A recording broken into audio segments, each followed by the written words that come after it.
বন্ধুরা, অগ্নি 5 ব্যালিস্টিক ক্ষেপণাস্ত্রে কতগুলি পারমাণবিক ওয়ারহেড দেখা যাবে তা নিয়ে অনেক দিন ধরেই জল্পনা চলছে, কিন্তু বন্ধুরা, এখন সেই সমস্ত জল্পনা নিজেই ডিআরডিও দ্বারা নিশ্চিত করা হয়েছে যে আমরা আমাদের অগ্নি 5 আইসিবিএমের ভিতরে মোট 4টি পারমাণবিক ওয়ারহেড দেখতে পাচ্ছি। আপনি এখানে দেখতে পারেন।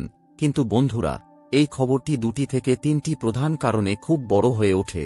প্রথমত, গত মাসেই ভারত নিশ্চিত করেছিল যে আমরা অগ্নি 5 মোতায়েন করে 4টি পারমাণবিক ওয়ারহেড দেখতে পাচ্ছি, যা আমাদের এমআইআরভি প্রযুক্তির ক্ষেপণাস্ত্র।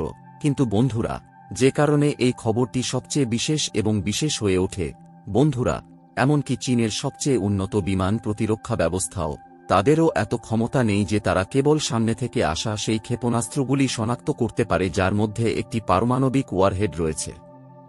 একটি ওয়ারহেড আছে, অর্থাৎ যদি একাধিক ওয়ারহেড থাকে তাহলে তাদের বিমান প্রতিরক্ষা ব্যবস্থা ব্যর্থ হয়, এবং এখন যেহেতু আমরা এমন একটি ক্ষেপণাস্ত্র তৈরি করেছি যার 4টি ওয়ারহেড আছে, যদি পারমাণবিক ওয়ারহেড থাকে তাহলে স্পষ্টতই তারা চীনের বিমান প্রতিরক্ষা ব্যবস্থাকে ফাঁকি দিতে সক্ষম হবে।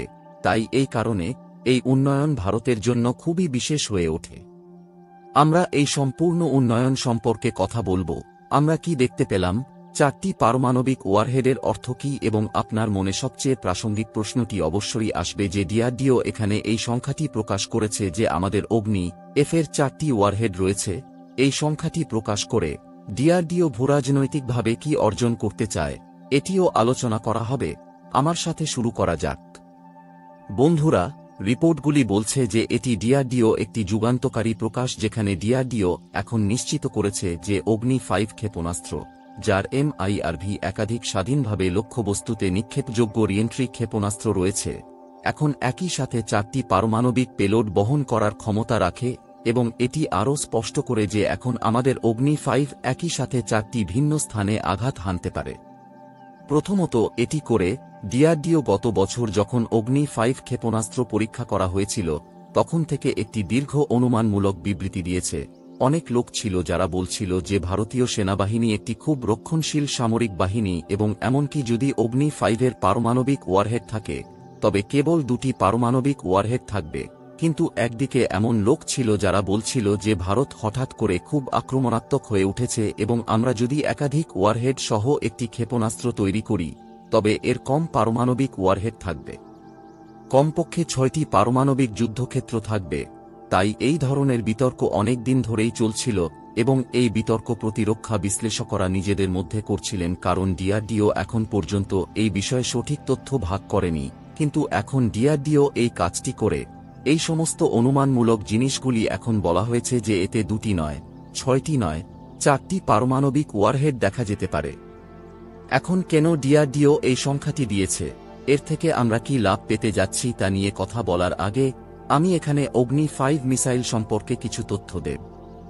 বন্ধুরা, অগ্নি 5 মিসাইলটি প্রথমে আমাদের ডিআরডিও নিজেই তৈরি করেছে, এবং এটি আইসিবিএম মিসাইল বিভাগের অধীনে আসে, অর্থাৎ এটি আন্তঃমহাদেশীয় ব্যালিস্টিক মিসাইল বিভাগের অধীনে আসে, এবং এটিকে আন্তঃমহাদেশীয় বলা হয় কারণ এর অপারেশনাল রেঞ্জ, অর্থাৎ যদি আপনি এটিকে লঞ্চ করেন তাহলে এটি কতটা দূরত্ব পর্যন্ত যেতে পারে এবং আঘাত করতে পারে, অর্থাৎ 5000 কিলোমিটারেরও বেশি, অর্থাৎ এটি এশিয়ার প্রায় সমস্ত অংশকে কভার করতে পারে। তবে এটি যদি চায় তবে এটি এশিয়ার বাইরে, এমনকি ইউরোপের কিছু অংশকেও তার রাডারের আওতায় আনতে পারে। এশিয়া, চীন সম্পূর্ণরূপে আচ্ছাদিত, পাকিস্তান স্পষ্টতই সম্পূর্ণরূপে আচ্ছাদিত, যেখানে আমরা এই ক্ষেপণাস্ত্রের সঠিক পরীক্ষাও করেছি। আমি তোমাদের মনে করিয়ে দিচ্ছি যে এই পরীক্ষাটি আমাদের এপিজে আব্দুল কালাম দ্বীপ থেকে করা হয়েছিল, ওডিশা উপকূলের ঠিক কাছে, এবং সেখানে কিন্তু আমরা এটাও প্রমাণ করেছি যে আমাদের ক্ষেপণাস্ত্রের একাধিক ওয়ার্প আছে, এবং আমাদের ক্ষেপণাস্ত্র একাধিক ওয়ার্পের মাধ্যমে একক লিঙ্গে প্রবেশ করে বিভিন্ন লক্ষ্যবস্তু ধ্বংস করতে পারে। তো বন্ধুরা, এটা দেখো, এতে একাধিক ওয়ার্প আছে। এখানে যে বিভিন্ন লক্ষ্যবস্তু স্থাপন করা হয়েছে তা হোক একটি লক্ষ্যবস্তু, 2টি লক্ষ্যবস্তু, 3টি লক্ষ্যবস্তু, এটি একটি মাত্র উৎক্ষেপণে তাদের সকলকে ধ্বংস করতে পারে। একাধিক স্বাধীনভাবে লক্ষ্যবস্তুতে পুনর্নির্মাণকারী যানও বলা হয়। একটি সাধারণ ক্ষেপণাস্ত্রের একটি শব্দ থাকে, কিন্তু যখন এটি এমআইআরভি হয় তখন এর একাধিক ওয়ারহেড থাকে। এই এমআরআইভি কৌশলটি একটি অত্যন্ত অনন্য কৌশল, কারণ এর মাধ্যমে আপনার ক্ষেপণাস্ত্রটি খুব কার্যকর হয়ে ওঠে। এর মাধ্যমে আপনার ক্ষেপণাস্ত্রে অপ্রত্যাশিততার একটি উপাদান আসে, কারণ শত্রু বুঝতে পারে না যে আপনি কোথায় এবং কোন অঞ্চলে একযোগে আক্রমণ করতে যাচ্ছেন।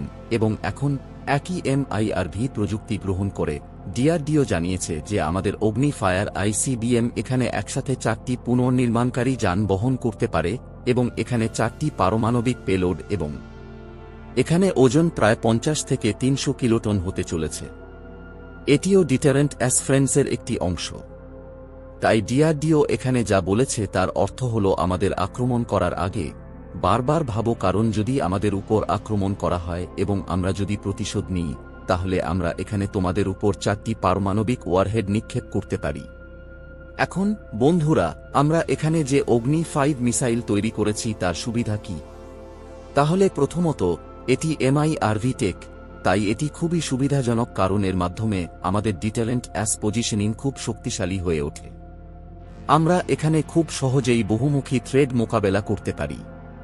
তারা এটা করতে পারে, কিন্তু এটা সবচেয়ে বিপজ্জনক হয়ে ওঠে, কারণ বন্ধুরা, চীনের সাথে আমরা যে বিমান প্রতিরক্ষা ব্যবস্থা দেখতে পাই, বন্ধুরা, এটি চীনের সবচেয়ে উন্নত বিমান প্রতিরক্ষা ব্যবস্থাগুলির মধ্যে একটি, যার নাম KO-1। কিন্তু বন্ধুরা, এটি সবচেয়ে বড় অসুবিধা হল, যদিও এটি খুবই উন্নত, এটি কেবলমাত্র সেই সব ক্ষেপণাস্ত্র শনাক্ত করতে পারে যেগুলোতে কেবল একটি ওয়ারহেড ইনস্টল করা থাকে।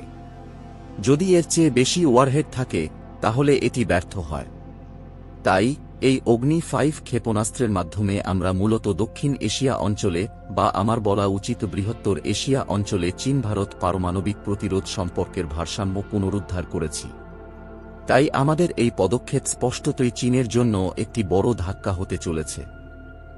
দেখা যাক কি হয়। আপনার মতামত কি? অবশ্যই কমেন্টে আমাদের জানান।